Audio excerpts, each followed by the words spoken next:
Let's see, time now is 7:40. Giving evidence in court can be a harrowing experience for anyone, but for victims of sexual abuse, it can be like reliving the experience. Well, charities who work with victims say that they would like to see a new type of court, specially designed for people in this situation. And the idea is going to be debated in Parliament today. Sarah Kelly was abused 20 years ago and now supports other victims. She's here with Nicola Blackwood, a Conservative MP, calling for the changes which have support from MPs on both sides of the House. Thank you very much both for being here this morning. Sarah, could we talk a little bit about your own experience? You were the victim of abuse from, I think, the age of 12. I was abused by my dad from infancy up until the age of 17. So this led to a conviction and an experience in court. Could you just tell us a little bit about that? Yeah. At the age of 17, my dad was about to remarry, and the lady that he was about to marry had 3 children. I was very concerned that he would then abuse those children. I made my disclosure, made my statements to the police, and then went through the court process. And how was that for you? It was very harrowing, to be honest. Giving statements involves giving explicit detail of the abuse that happened to me, and I then had to do that again at the court process. What I was completely unprepared for when giving evidence was the cross-examination that I then was put through. And how would you describe that? Absolutely re-traumatising, in a different way from the abuse, from the giving the statement to the police. I was told that I was lying, I was fantasising about the abuse, that I was angry with my dad, and this was my way of getting back at him, was to make these false allegations. Nicola, this is part of the reason that you want to see, I mean, you're an MP, you want to see a change in the court process. What would you like to see happen instead?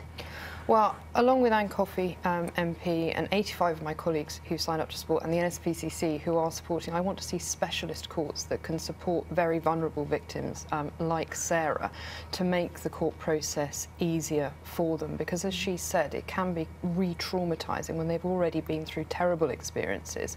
We have to make sure that our justice system is fair, that it's fair to both defendants and claimants, but we also need to make sure that it takes into account the fact that many people who come to court have been through appalling experiences. What I'm proposing today is that we will have specialist courts like those that we already have for domestic violence victims in the specialist domestic violence courts, and these courts will exist within the criminal structure that is already there.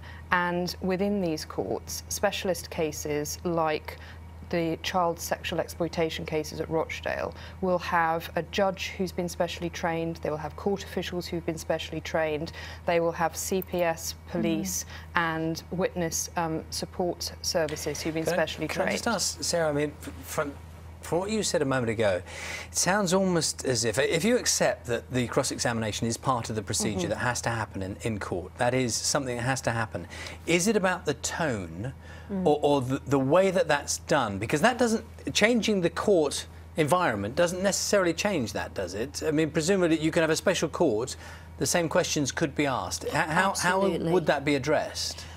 What we would be looking for, and NAPAC absolutely supports the proposal that's going forward, what we would be looking for is preparation for survivors, letting them know what the court process would entail, and then support before, during and following the court process for them. So you're accepting that there is a inevitability that it has to be it is going to be an unpleasant experience. What you're worried about is that people are not prepared or helped afterwards.